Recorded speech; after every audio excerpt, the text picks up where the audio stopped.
Okay, good morning, good afternoon. Well, by the time you get this, it's gonna be 3 o'clock on Tuesday, and our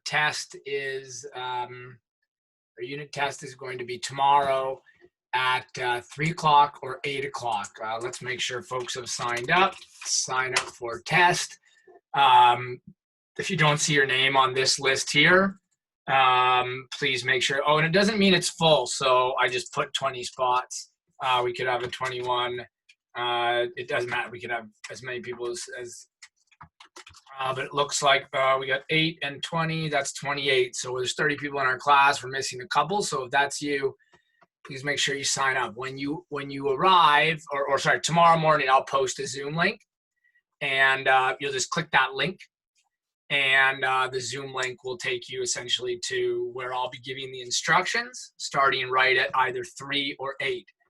You don't need to come early. At 3, I'll start the instructions, and then the goal will be to start by 3:10, and I will give you 75 minutes. So if we start at 3:10, we'll go till 4:25.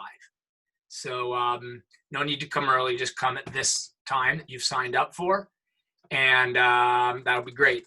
It is all multiple choice and matching, but there's 2 different forms. So that'll be, I'll just emphasize that again tomorrow.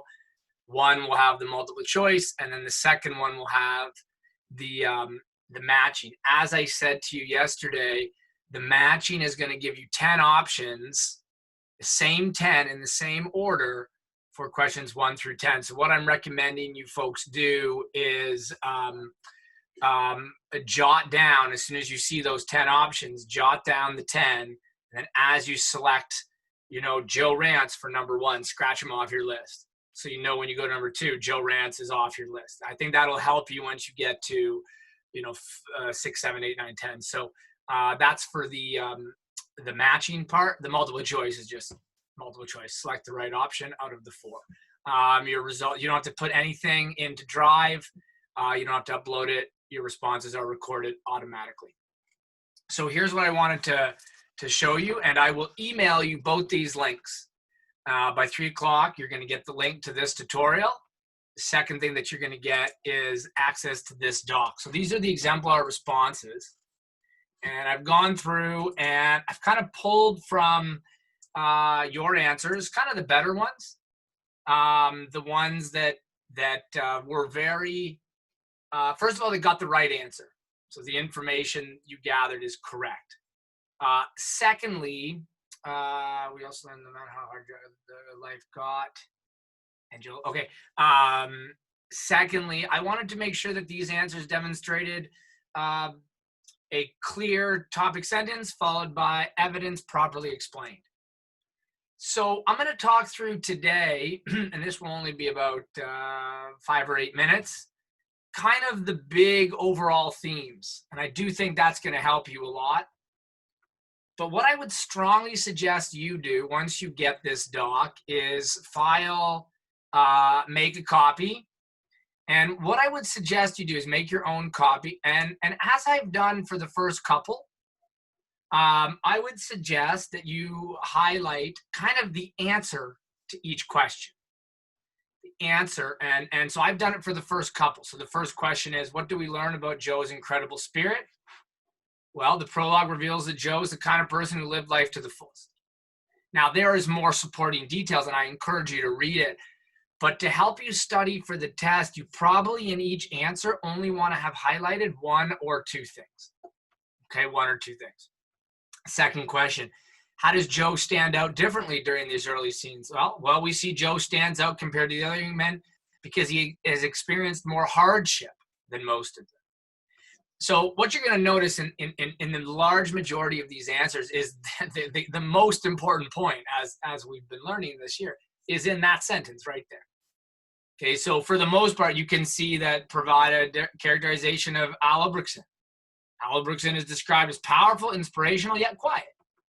And then the rest of the answer kind of explains that. Some of Joe's early attributes, in chapter 2, describe his childhood, support where he grew up, support your response with 3 quotations. Although Joe's father abandoned him, he persevered. He has resilience and ambition. You've got dedication. You might have highlighted the word dedication. You might have highlighted the word commitment. And so what I would encourage you to do, and you won't be able to do it on this doc because it's view only, go through each of the answers and highlight a key sentence or two. Let's do Harry together. Okay, so this is, I didn't do the whole thing, but let's do this together. Look, I could highlight a key line for you, but it won't help you prepare for the test because then it's just I would know everything, you wouldn't know anything. So that's why I'm not doing all the questions, but let's do one together. So the question is, you provide a brief characterization. Harry rants, support your response with at least 3 quotations. So Harry's a visionary with a creative mind who was a devoted father to Joe at first, but goes on to make numerous mistakes to tarnish that relationship. So look, these are the key phrases for Harry. You see them right off the bat. He's a visionary. He was creative. He was who was a devoted father to Joe at first. Yes, good distinction. Yeah, and then later, but not in the middle, not in the Tula years. The Thula years, sorry. Numerous mistakes. Okay, so when I look at that, the writer's done a great job in that topic sentence. Beautiful characterization. This visionary who loved his son but made so many mistakes. Okay, now we can read the answer. Harry's ambitions to live an extraordinary life drives his mind and love for inventions. He was a designer of machines and contraptions of all sorts, a dreamer of big dreams. Harry was able to use his ability to fix pretty much any sort of car that sputtered or was dragged by a mule to his shop. Allowed him to provide for his family and build a life that was close to what he hoped it to be. So that's kind of our visionary and creative. Then we move on to the second half, the numerous mistakes. Although these traits allowed him to be a successful owner of an automobile and repair shop, it often resulted in him making quick decisions that were not well thought of. After his wife dies, Harry goes to Canada and sends his young son away to live with his aunt. He does this because he was unable to cope with what he had seen in his wife's last moments, neglecting to think about the fact that Joe lost Nellie, his mother, as well and needed support. Harry's constant abandonment of his son causes Joe to grow up lonely and sad most of the time. Although Harry was devoted to his inventions and building a life suitable for a dreamer, he was not a devoted or very good father. And you can see the writer ends with a good conclusion sentence, which wraps up what they said in the topic sentence.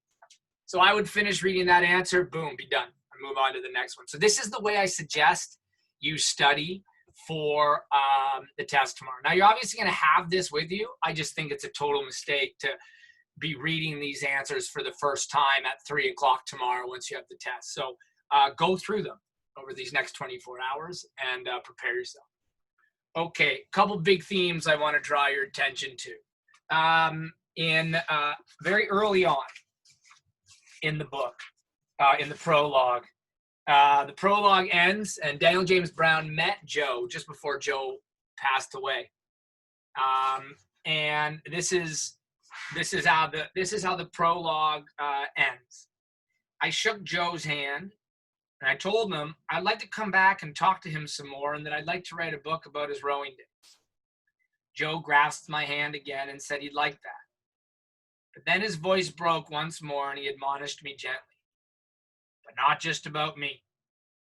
It has to be about the boat. So the boat is not the Husky Clipper. That's the name of the little boat, the actual boat they row. The boat is the boys who make up the boat, and not just the boys. It's the 8 boys plus Bobby Mock plus George Pocock plus Al Brookson.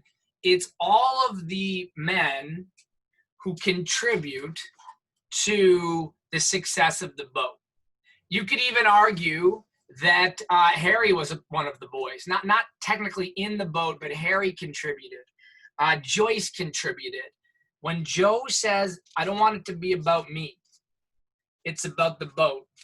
And the reason that insight is so important is that the passage I read you yesterday about Joe being abandoned and then resolving that he would never rely on people ever again in his life. The book is about dismantling that belief. What's interesting is we often commend people for being like lone wolves. There's a question here that talks about Joe is called Mr. Individuality. And in our society, we almost like commend people who, we often commend people who live that way. And that's what Joe resolves. And we're like, wow, he's like a hero. Like he does it alone. And what the book shows throughout Joe's experiences, his conversations, particularly with George Pocock, pay attention to those. Joe realizes that only when you totally give yourself to, when you sacrifice your own ambitions for the good of the team, do you ever find, and I'm going to pause, do you ever find what they call swing? Swing is obviously, it's the part, it actually occurs in the boat when everyone's in perfect rhythm together. That's how they win all these races.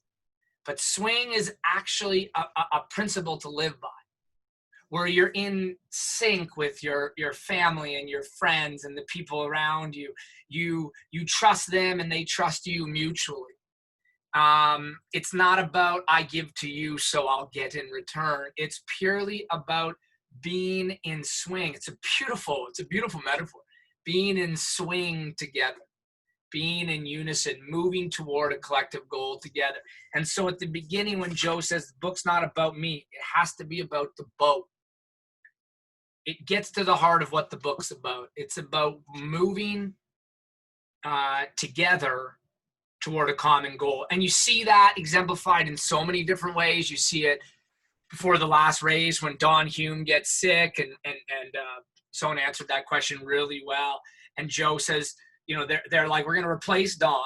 We're going to replace him. That's one of my favorite scenes when Don Hume, like the way one of my students described it is like, Don Hume dies in the boat.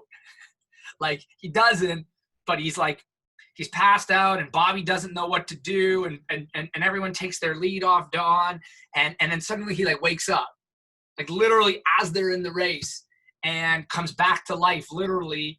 But just before that scene happens, Joe had said to Ulbrichtsen, put him in, strap him in, coach, and he can just go for a ride. It exemplifies how Joe, who was Mr. Individuality, is now willing to carry dead weight. Because they knew, and this is right before the final race, it wouldn't be the boys in the boat together if they weren't all together. There's other scenes when Joe goes to work at the Grand Coulee and he becomes friends. He just goes there. It's one of our questions on our quiz. He just goes there to make money. But then he gets more. He gets friendship. He gets allies, friends who say, Joe, don't worry, we got your back.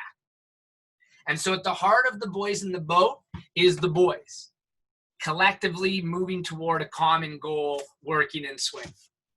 I think that will carry you a lot. That's going to help you a lot as you start thinking about these questions. Yeah, I hope that helps.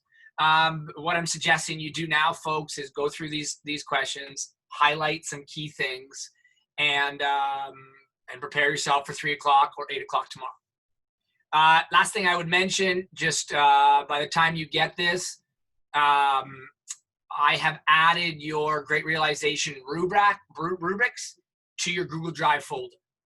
Not in the film study folder, just I drag them right into your folder. So when you open your folder, you'll see a rubric there. Please let me know if you have questions, comments, concerns. Very last thing, if you made it to the end of this, here's your reward. Fire me an email and say, sir, can I have my updated mark?